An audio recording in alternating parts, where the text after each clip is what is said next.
Halo, assalamualaikum warahmatullahi wabarakatuh. Selamat siang ya, atau selamat sore lah buat teman-teman semuanya. Kapanpun anda menonton ya, mau sore, siang, malam, terserah. Pokoknya selamat buat teman-teman semuanya, khususnya yang selalu menantikan video terbaru atau updatean terbaru dari channel Susi. Terima kasih ya buat teman-teman semuanya yang selalu mensupport atau selalu menantikan video terbaru, updatean terbaru dari channel Solusi Hutang. Saya ucapkan ribuan terima kasih buat Anda semuanya karena dukungan dan supportan dari Anda semuanya yang menjadikan channel ini terus berkembang dan terus berkembang lagi sampai detik ini gitu ya. Jadi saya ucapkan terima kasih lah yang sebesar-besarnya buat teman-teman semuanya ataupun subscriber semuanya yang telah hadir maupun yang baru hadir gitu ya. Jadi saya ucapkan terima kasih. Oke, jadi ini ada satu pertanyaan dari teman kita juga ya. Mungkin dia telat bayar ya. Telat bayar di sini di ada pundi ya. Di sini tulisannya ada pundi ya. Jadi saya juga bingung ini ada: jangan biarkan pihak berwenang jemput Anda untuk sidang gitu loh ya. Jadi seperti judul yang Anda lihat hari ini, yaitu ada pundi ancam dengan pihak berwenang ataupun pihak berwajib ketika kita telat bayar. Dan ini yang mau kita bahas hari ini.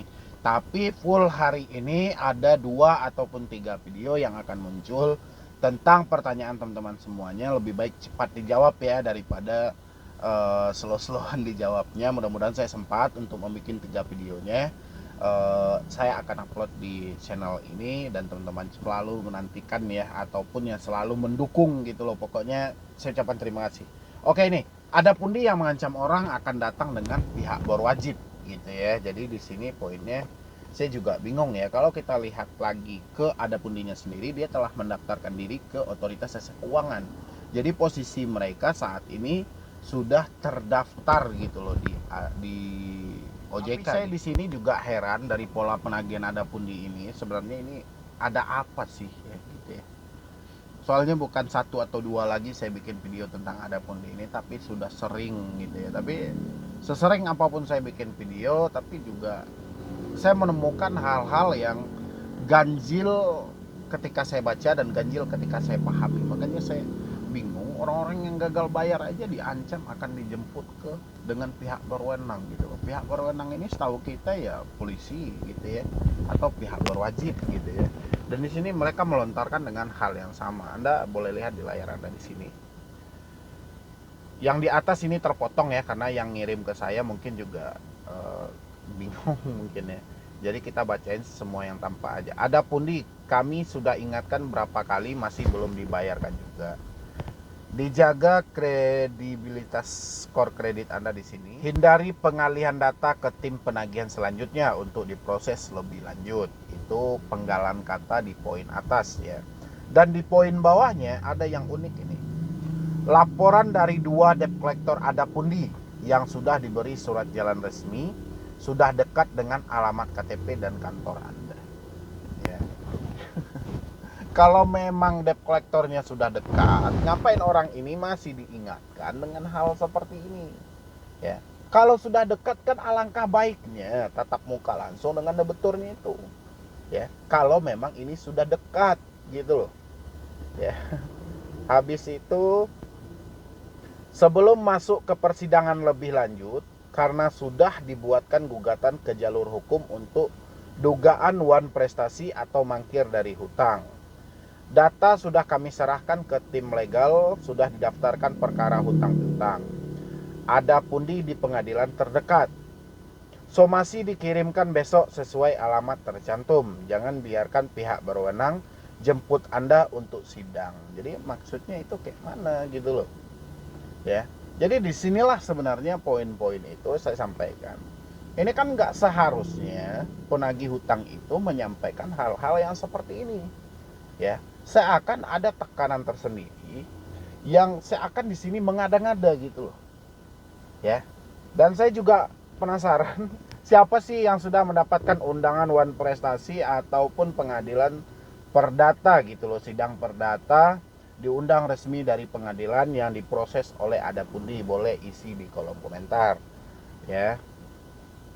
Dan di sini teman-teman pasti panik ya mendengar di sini dia membilangin masuk ke persidangan lebih lanjut karena sudah dibuatkan gugatan jalur hukum untuk dugaan wan prestasi atau mangkir dari utang. Itu yang mereka sampaikan. Tapi yang saya tidak habis pikir, yang poin di atas, laporan dari 2 debt collector Adapundi yang sudah diberi surat jalan resmi sudah dekat dengan alamat KTP dan kantor Anda. Ya.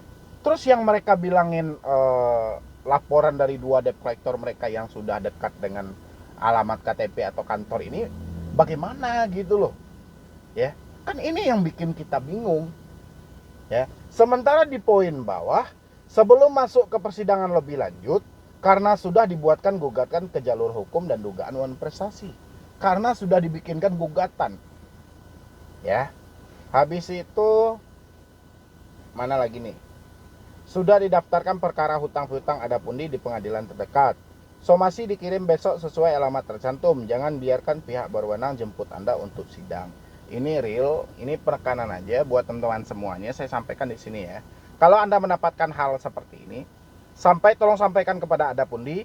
Kalau memang pernyataan Anda seperti itu, saya mempersiapkan diri saya untuk hal itu dan membuka tentang segi hukum yang Anda tetapkan gitu loh, atau yang sudah Anda laporkan. Kita akan berjumpa nanti di pengadilan, baik itu secara perdata maupun secara pidana. Ya, sampaikan aja seperti itu. Ya, karena ini sudah mengada-ngada, sudah kayak mana ya kalau saya bilangin ya. Tidak dilandasi dengan dasar penagihan yang jelas gitu loh. Jadi sudah mengarah ke suatu tekanan ataupun suatu ancaman.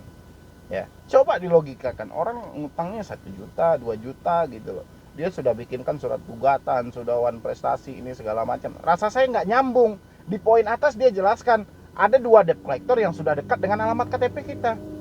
Ada 2 debt collector yang sudah dekat dengan kantor kita. Kenapa dua debt collector ini tidak muncul di rumah kita itu?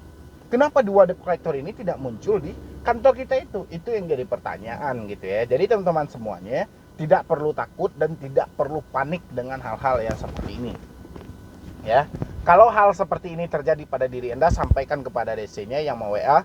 Insya Allah saya sudah mempersiapkan diri saya dengan segala hal dan resiko yang ditetapkan oleh perusahaan Anda, karena ini juga berdasarkan kesalahan dari saya. Sampaikan aja seperti itu ya. Jadi Anda nggak perlu takut, nggak perlu panik. Yang penting tetap optimis saja. Insya Allah semuanya pasti akan berlalu dan semua itu cuman tekanan dan ancaman saja. Dan mudah-mudahan video kali ini itu bisa tembus kepada otoritas jasa keuangan, dan otoritas jasa keuangan itu lebih bisa menelusuri lagi hal-hal seperti ini. Kenapa harus dilandasi dengan tekanan, dengan ancaman yang mau dijemput dengan pihak berwenang, mau di sidang ke pengadilan? Kan seharusnya hal-hal seperti itu tidak keluar, karena itu juga tidak akan terjadi kok gitu loh ya. Pinjol pun saya yakin tidak akan mau memproses orang-orang yang telat bayar, karena logikanya itu berapa biaya yang akan dikeluarkan gitu loh. Sementara mereka aja rugi 1.000 rupiah aja dari segi bunganya mereka nggak mau ya, apalagi mereka harus mengeluarkan uang jutaan untuk memproses orang secara cuma-cuma ya. Jadi buat teman-teman semuanya, mungkin dari saya cuma itu aja. Yang penting tidak perlu takut dan tidak perlu cemas, terutama yang ngirimkan screenshot kepada saya atau ngirimkan bukti chatan itu kepada saya. Yang penting Anda nggak perlu cemas, nggak perlu panik. Mungkin Anda stresnya karena melihat limpahan ke pengadilan secara perdata ataupun akan dijemput dengan pihak berwenang. Itu cuma bagian dari sebuah penagihan. Mereka cuma melakukan penekanan kepada Anda. Insya Allah semua itu tidak akan terjadi ya. Jadi sekian dulu dari saya, Medi Broni. Wassalam.